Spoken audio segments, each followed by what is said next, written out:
करके ये रास्ता बता दिया गया है, इधर का रास्ता, फोर्ट का रास्ता उनको ब्रिटिश को बता दिया। बता दिया। हाँ अदरवाइज किसी को मालूम नहीं था। इधर से ब्रिटिश वाले अंदर आ गए।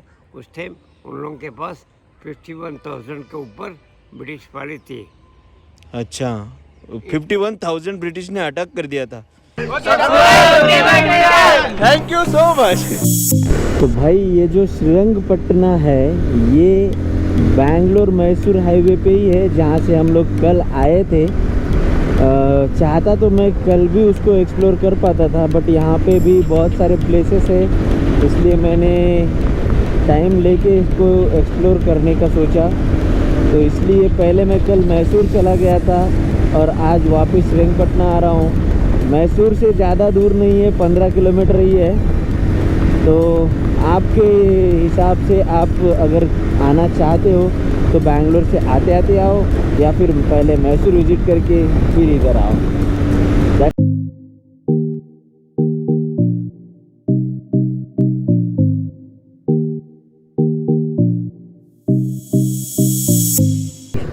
कितनी सारी परियां जा रही है स्कूल में। तो भाई फाइनली मैं यहाँ पे पहुँच चुका हूँ श्रीरंगपट्टना में त्रिवेणी संगम के पास। ये जो नदी आप देख रहे हो ये कावेरी नदी का त्रिवेणी संगम है, और यहाँ पे खड़ी है अपनी ईला अपने तिरंगे को लहराते। तो चलिए आपको त्रिवेणी संगम का कुछ नज़ारा दिखाता हूँ। ये देखिए कुछ ऐसा है त्रिवेणी संगम। यहाँ पे तीनों दिशाओं से कावेरी मिलती है। जनरली त्रिवेणी संगम जो होता है वो 3 नदियों का मिलाकर एक जो संगम होता है उसको बोला जाता है, पर यहाँ पे ये जो है इस साइड से आ रही है कावेरी, और ये भी है कावेरी अगर आप मैप ठीक से चेक करें मैप के अकॉर्डिंग। बट मैंने एक लोकल से पूछा, एक पुजारी से पूछा, तो उन्होंने कहा कि ये वाली जो साइड है उधर से मैसूर का पानी आता है, और ये वाली जो साइड है इधर से मड़िगे करके कोई तो भी शहर या गांव है वहाँ से आता है, जो बैंगलोर साइड से है। बट ये जो है ये ओरिजिनल कावेरी है और यही नदी जाती है आगे। तो ये था त्रिवेणी संगम के बारे में। बाकी यहाँ पे ज़्यादातर पितृ शांति के लिए आते हैं लोग और अस्थि विसर्जन के लिए आते हैं। और आप जिस भी साइड पे देखोगे यहाँ पे आपको चारों तरफ मतलब मूर्तियाँ ही मूर्तियाँ देखने मिलेगी। ऐसा कुछ नज़ारा है यहाँ पे। तो अभी त्रिवेणी संगम तो अपना देख के हो गया, तो यहाँ से हम लोग जाने वाले हैं गुंबज, जो कि हमें आते आते रास्ते में ही मिला था। तो गुंबज से हम कहाँ जाने वाले हैं नेक्स्ट, वो गुंबज चल के बताते हैं। तो चलिए चलते हैं गुंबज। गुंबज यहाँ से है लगभग 2 किलोमीटर की दूरी पर, शायद 2 भी ना हो, पास में ही है। त्रिवेणी संगम को जब आ रहे हो आप तभी आपको रास्ते में गुंबज दिखाई देता है। मैं पहले त्रिवेणी संगम जाना चाहता था, इसलिए त्रिवेणी संगम होने के बाद अभी मैं जा रहा हूँ गुंबज की तरफ। और ये जो मेरे भाई बैठे हैं यहाँ पे, इन्होंने हमसे पार्किंग के पैसे नहीं लिए, बोला कि तिरंगा है तो पार्किंग के पैसे नहीं है, और उस वजह से उस भाई की रिस्पेक्ट हमारी नज़र में बढ़ गई।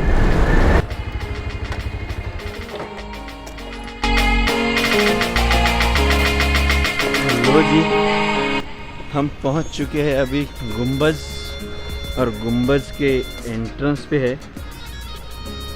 कुछ इस तरह का नज़ारा है यहाँ का।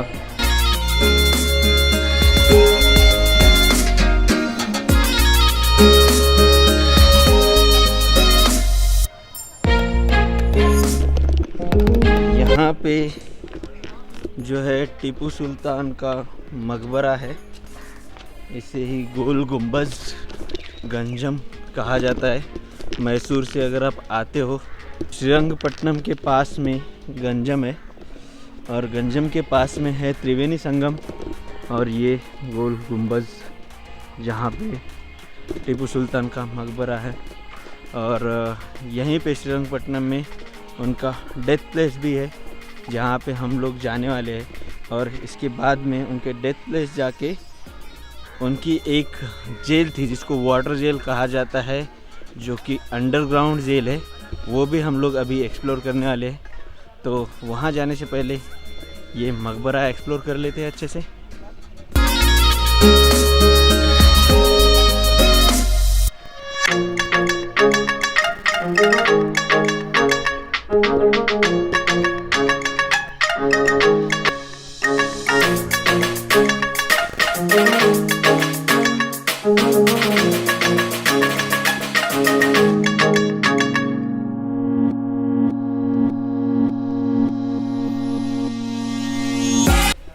यहाँ पे है भाई टीपू सुल्तान की कब्र।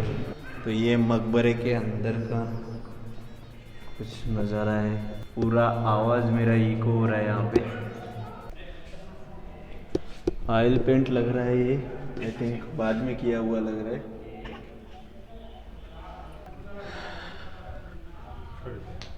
और यहाँ पे उर्दू में कुछ लिखा हुआ है। किधर जा रहे हो आप? हेलो हेलो, ये छोटे से यात्री है, यहाँ घूम रहे हैं।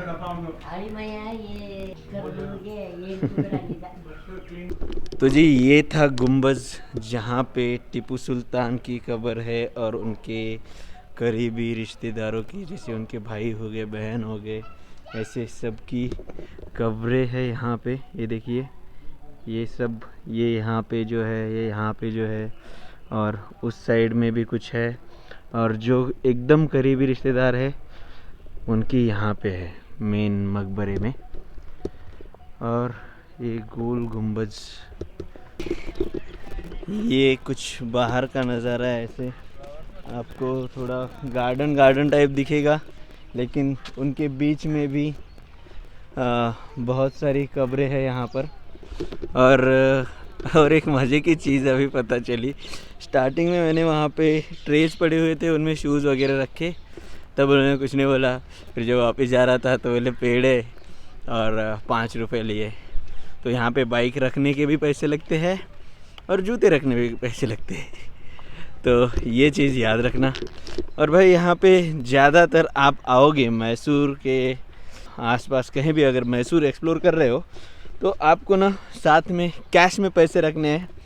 लाइक सॉफ्ट कैश यहाँ पे बहुत कम जगह, टूरिस्ट प्लेसेस पे तो बहुत कम जगह यूज़ की जाती है। बाकी दुकानों पे वगैरह तो फ़ोन पे वगैरह चल जाता है, लेकिन अगर आपको टूरिस्ट प्लेस विज़िट करने हैं तो हार्ड कैश ही रखना पड़ेगा। सॉफ्ट कैश यहाँ पे कोई काम की नहीं है। तो भाई अभी गंबात से हम लोग आ चुके हैं लगभग 2 किलोमीटर दूर, और 2 किलोमीटर बाद यहाँ पे है टीपू सुल्तान का समर पैलेस, जहाँ पे टीपू सुल्तान समर में आते थे घूमने वगैरह के लिए।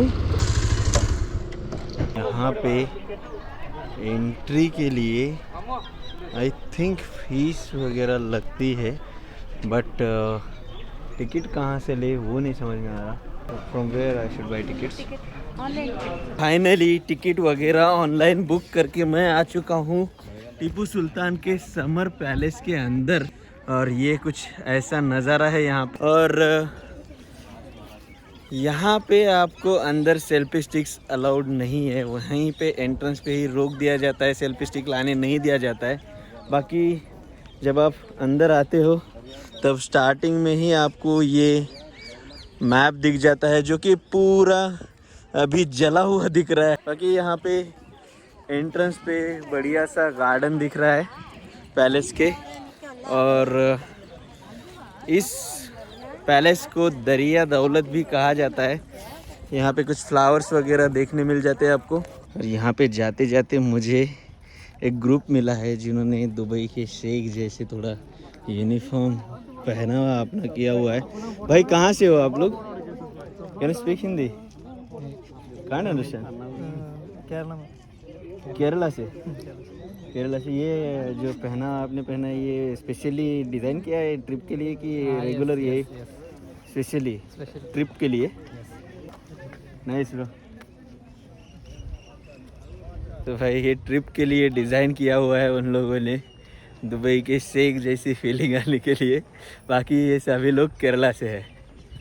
और हम लोग अभी पहुंच गए हैं टीपू सुल्तान के समर पैलेस के आगे।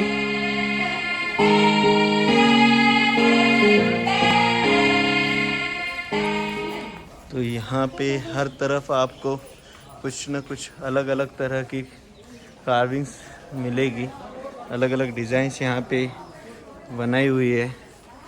सिपाही दिखाई दे रहे हैं यहाँ पे, घोड़े पे चल रहे हैं ऐसे। यहाँ पे हर जगह पे आपको मतलब ये किस चीज़ की तस्वीर है उनकी जानकारी भी दी गई है और काफ़ी बढ़िया लग रहा है वैसे।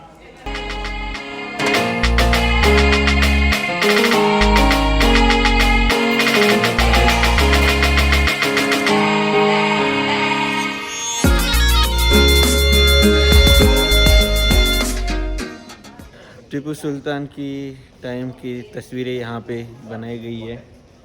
अब इस बात की सुनिश्चितता करने के लिए यहाँ पे कोई नहीं है कि ये उस वक्त की बनाई हुई तस्वीरें हैं या बाद में बनाई हुई है।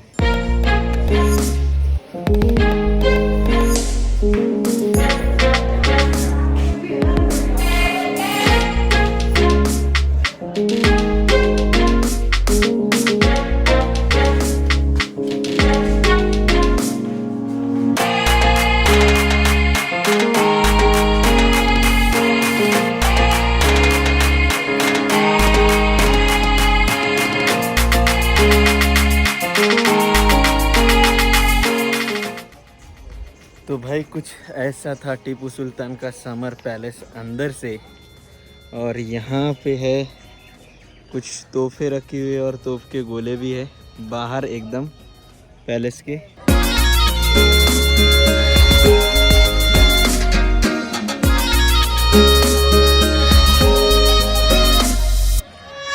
पैसे का के ये रास्ता बता दिया गया है। इधर का रास्ता, फोर्ट का रास्ता उनको ब्रिटिश को बता दिया। हाँ, अदरवाइज किसी को मालूम नहीं था। इधर से ब्रिटिश वाले अंदर आ गए। उस टाइम उन लोगों के पास 51,000 के ऊपर ब्रिटिश वाले थे। अच्छा, 51,000 ब्रिटिश ने अटैक कर दिया था।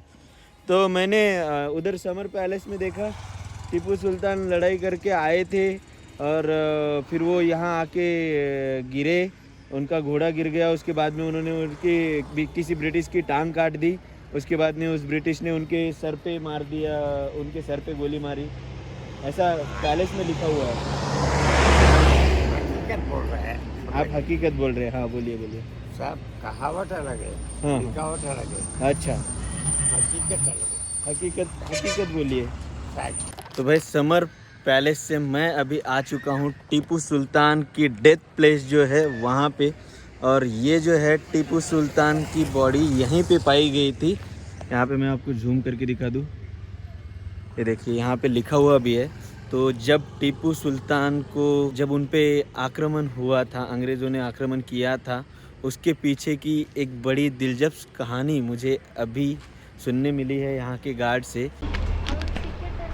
तो भाई यही वो गेट है जो वाटर गेट कहा जाता है। इसी वाटर गेट की जानकारी टीपू सुल्तान के साले साहब ने अंग्रेज़ों को दे दी थी, जिसके चलते अंग्रेज़ों को ये एक सीक्रेट दरवाज़ा है फोर्ट में घुसने के लिए, वो पता चल गया था। और इसी की वजह से टीपू सुल्तान की मौत हुई, क्योंकि अंग्रेज़ों ने 51,000 की फौज लेके आ चुके थे वो लोग। और उस टाइम पे टीपू सुल्तान जिस छावनी में थे उस छावनी में बस 38 लोग थे। जो ये फोर्ट है टीपू का, उसकी बॉर्डर है। और ये बैक साइड वाटर जो है इसमें मगरमच्छ वगैरह छोड़े गए थे। और उस साइड में भी यहाँ पे एक बाउंड्री है, इन दोनों के बीच में मगरमच्छ रहते थे। अगर कोई आता है तो उनको ये चीज़ क्रॉस करके आना पड़ता था। और इसके बीच में एक अंडरग्राउंड रास्ता था जो बस जो किले के बीच वाले हैं यानी कि जो खास है वही जानते थे। तो वही दरवाज़ा टीपू सुल्तान के साले साहब ने बता दिया था अंग्रेज़ों को। आज की हमारी लास्ट डेस्टिनेशन यानी कि श्री रंगनाथ स्वामी टेम्पल के सामने आके मैं अभी खड़ा हूँ और श्री रंगनाथ स्वामी टेम्पल कुछ ऐसा दिखता है गाइस।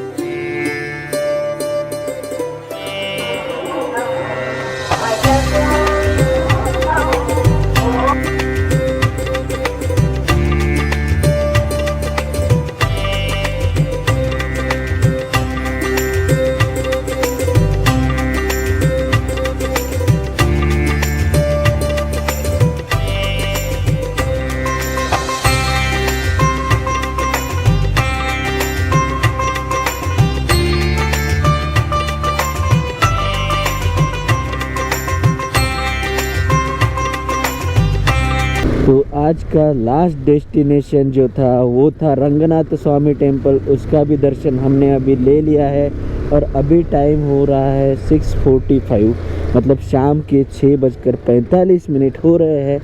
और यहाँ से अभी मेरे होस्ट का घर है 23 किलोमीटर और टाइम दिखा रहा है 35 मिनट।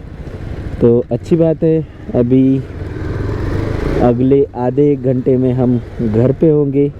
तो अगर आप लोग अभी तक इस वीडियो को देख रहे हो तो प्लीज़ चैनल को सब्सक्राइब कर देना और साथ ही साथ बेल आइकन दबा देना ताकि आपको आने वाले वीडियोस भी समय समय पर नोटिफिकेशन मिलती रहे। तो मिलते हैं कल, तब तक के लिए रोम रोम जी।